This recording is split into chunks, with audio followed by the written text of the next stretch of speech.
एक नाशिक न्यूज, प्रेक्षकांचा विश्वास आणि निष्पक्ष पत्रकारितेची ओळख.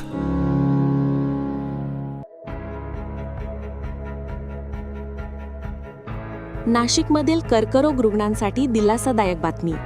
कॅन्सर सेंटर्स ऑफ अमेरिका म्हणजेच अशोका CCA या अग्रगण्य ऑन्कोलॉजी प्लॅटफॉर्मने शहरात 100 खाटांचे अत्याधुनिक मल्टी सुपर स्पेशालिटी कर्करोग रुग्णालय सुरू केले आहे. जागतिक दर्जाचे कर्करोग उपचार सर्वांसाठी सुलभ आणि परवडणारे करण्याच्या उद्देशाने स्थापन झालेल्या अशोका CCA मध्ये आंतरराष्ट्रीय प्रोटोकॉलनुसार पुराव्यावर आधारित उपचार, अत्याधुनिक तंत्रज्ञान आणि वैयक्तिक रुग्णसेवा दिली जाणार आहे. दर आठवड्याला आयोजित करण्यात येणाऱ्या अंतर्गत ट्यूमर बोर्ड बैठकीत radiation oncologist, medical oncologist, surgeons आणि विविध तज्ज्ञ डॉक्टर एकत्र येऊन प्रत्येक रुग्णाच्या प्रकरणावर सखोल चर्चा करतात आणि वैयक्तिक अचूक उपचार आराखडा तयार करतात. तसेच आंतरराष्ट्रीय ट्यूमर बोर्डची सुविधाही उपलब्ध आहे.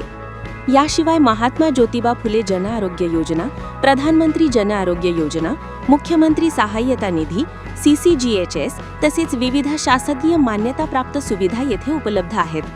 सर्व प्रमुख विमा कंपन्यांसाठी कॅशलेस उपचार सुविधा आणि G-मनीद्वारे हप्त्यांमध्ये उपचार खर्च भरण्याची सोय देखील देण्यात आली आहे.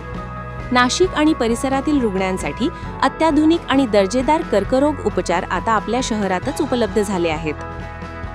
नमस्कार, मी Manisha Chaudhari, Ashoka cancer centre of America येथील मेडिकल सोशल वर्कर. बऱ्याच संस्थांच्या बाबतीत आपण नेहमी ऐकत असतो, पण आज मला तुम्हाला अगदी एक गोष्ट सांगावीशी वाटते की आज मी 9 ते 14 वर्ष वयोगटातील मुलींसाठी एक HPV वॅक्सिन ड्राईव्ह केला.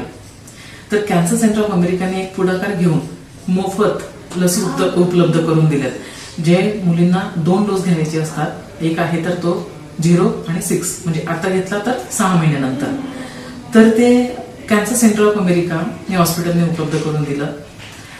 त्यामध्ये जर कधी साधारणतः बघायला गेलं तर जो काही सामान्यांना न परवडणारा जो खर्च आहे तो आपल्याला CCAने दिलेला आहे. आणि मी तर मनापासून धन्यवाद मानते जे आपल्या CCAचे ओनर आहेत, CEO आहेत स्मिता राजू मॅडम, राजेश मंतेना सर, तसेच आमचे फॅसिलिटी डायरेक्टर आहेत नाशिकचे डॉक्टर शिरीष भांबरे सर, आणि तसंच मार्केटिंग हेड आहेत शिरीष यादव सर, आणि माझी CCA फॅमिली याचा स्टाफ. जर या सर्वांनी जर कधी याचा पुढाकार घेतला नसता, या सगळ्या गोष्टी जर कधी घडून आणल्या नसत्या, तर मला नाही वाटत मी ड्राईव्ह करू शकली असती.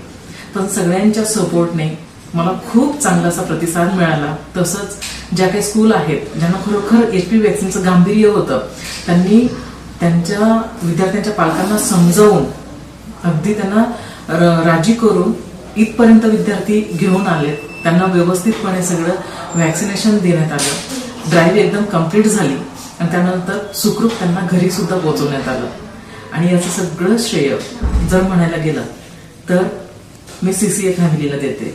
धन्यवाद.